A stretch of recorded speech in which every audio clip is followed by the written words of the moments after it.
Hi there. The purpose of this screencast is to go over Schoolnet reports and what the classroom teacher can expect from their assessment results and how you can use the different reports to analyze your student performance.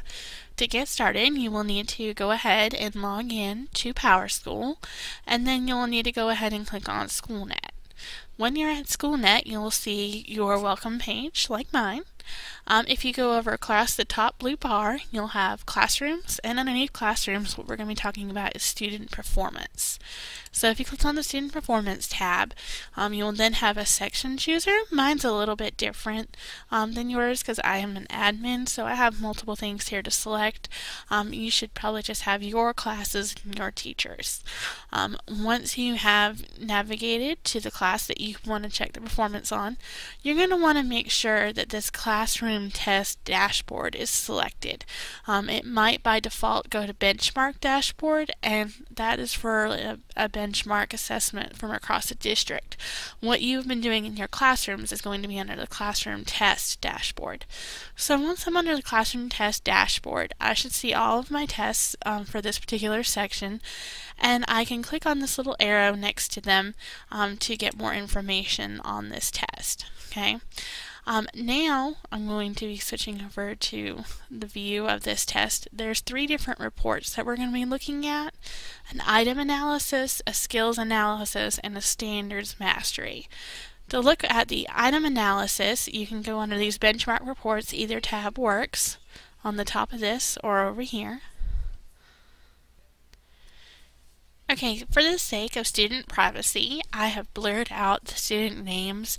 We're going to go ahead and get started with looking at the first report, which is called Item Analysis. Item Analysis will give you an item-by-item analysis of your assessment. You will be able to see each student's answer for each one. You will also, if this was an open-ended response, you would have a little icon next to it to go in and edit that item open response and be able to grade it. So you can quickly see what your students have answered for each item on your test. You can also see a section-wide average of your percent correct. And you also notice that next to the student name there are check boxes. You can click on these check boxes and you can go up to the top and the bottom, and it says add to group. So if you wanted to make a quick remediation group doing this, you can. And you can also, by checking this box over here that says highlight low performing students, it will go ahead, Schoolnet will go ahead and highlight any student that has a failing average. So that's another easy tip to do. The next report we're going to be going over is called Skills Analysis. And what that does is that groups all those items together by their skill. Okay, and it gives you a report. So basically, looking at this, I can tell that Isabella, for example, made 44%. 4 out of 9 questions to answer correctly on this particular skill. And if you hover over the skill in the Schoolnet view, it will actually show you what the exact wording of the skill is. And you can also see your section average. The last report we are going to be going over is the Standards Mastery Analysis. Basically, this gives you a very quick color-coded guide to how your students are doing by standard. This is an extremely helpful report that you should really be using quite frequently in your classroom, especially when it comes time to your PLC discussions.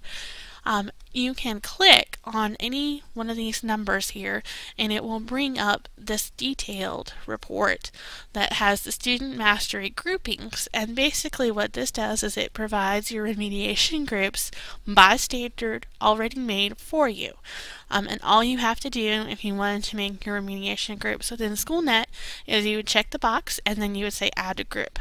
And really makes it that simple to make remediation groups based on standard. So if you wanted to talk about this within your PLC groups and make a master list or something like that, it's very simple to do so. Alright, this has been a great screencast on how to look at classroom reports in Schoolnet, and I hope that you take some of these reports and start using them within your classroom and your PLC discussions. Thank you.